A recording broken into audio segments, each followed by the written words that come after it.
Hey, what's up? I'm Brian Scotto, co-founder of Hoonigan and also the Gymkhana director. And today we're talking about one of my favorite cars here at the Petersen Chem Block Impact exhibit, and it's this, because it all started here with this car. This is, as most of you probably know it, the Gymkhana 1 car, or the Gymkhana practice car. So this car started all, it's a pretty basic, compared to everything else here, it's a pretty basic vehicle. It's basically like a 450 horsepower STI. It doesn't even have a roll cage, which like most people don't realize. Like it's just a street car. Like there's no roll cage, just has a harness bar in it. It's pretty simple, regular transmission, no sequential, just a handbrake in it, a bit of power. But this is what started the entire Gymkhana series. But also, this car had multiple iterations. And for me, it's actually the start of my relationship with Ken. So on the wall behind us, you will see the gumball cars. And this actually started its life as the white car, as a blob eye. This is actually a 2005 STI that they facelift later on to make it look newer. But it started as that white gumball car. That was the first trip I met Ken on. I was working for a magazine called Rides, and we were working on a story around Gumball 3000. And I just happened to connect with Ken Block through it all. I spent a few days with him driving in the back of that car. And after that, we decided we wanted to go race the one lap of America. We rebooted that car again for another time, changed the color on it, did this cool DC Qbert livery on it. And the two of us actually went to go race it. So I actually raced this car at one point in one of its iterations. And it basically had these 3 different lives over basically a 3-year period. That created a lot of different moments for Ken. So for me, this car will always be super special. It's probably the slowest car sitting here in this room.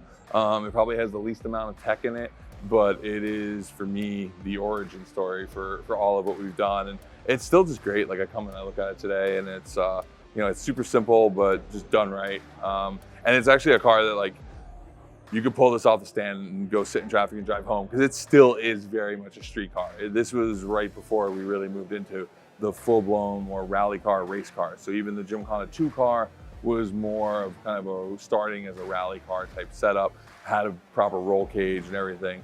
In the early Gymkhana, we were just kind of out there having fun. It wasn't really thought to be sort of on the level of, the Hoonigan or anything else that we've done. So yeah, for me, this will always be one of the most important for a multitude of reasons.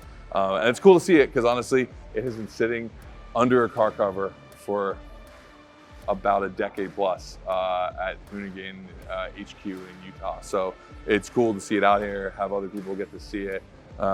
Maybe one day I'd love to film with this thing again. It would be cool to do one more film with the car that kind of started all back to basics, really simple, before it all got absolutely crazy. And it's crazy to see this here, which at the end of the day was a build that most people could do, right? I mean, there were cars in the parking lot today that are on this level build, and then across from here, you have the Hoonigan, which is like a $12 million factory build that the technology on is just insane. It's all first of one stuff. And it's great to see these 2 cars in the same place, where you can see the progression of how Gymkhana started here in a very sort of humble street STI kit with an engine built with Crawford and off-the-shelf body kit, and then a completely bespoke Hoonigan from Audi on the other side. So it's cool to kind of walk through all of that and see it all. So yeah. That's of all the cars here, I mean, the Hoonigan's everyone's favorite, but this one for me is extra special because it's the beginning of my relationship with Ken. And that one day, I actually have the original Recaro seats that we used to race it in one lap. I actually have those sitting in my garage. And one day I'm going to build a replica of the one lap car that me and him raced, or a replica of the gumball car. I haven't decided yet, but one of the two, because those were just kind of a peak moment. It was also a peak moment in like bringing, especially the camouflage. Like I know now you see it, you see camo on a lot of cars, but back then in 2005, like you really weren't having people do camo wraps and all of that, or special kind of cool liveries, matching interiors. So that, it was another sort of first in kind of the early day stuff. So yeah, this is, I would say, the most special car for me. Maybe not my favorite, but the most special car for me.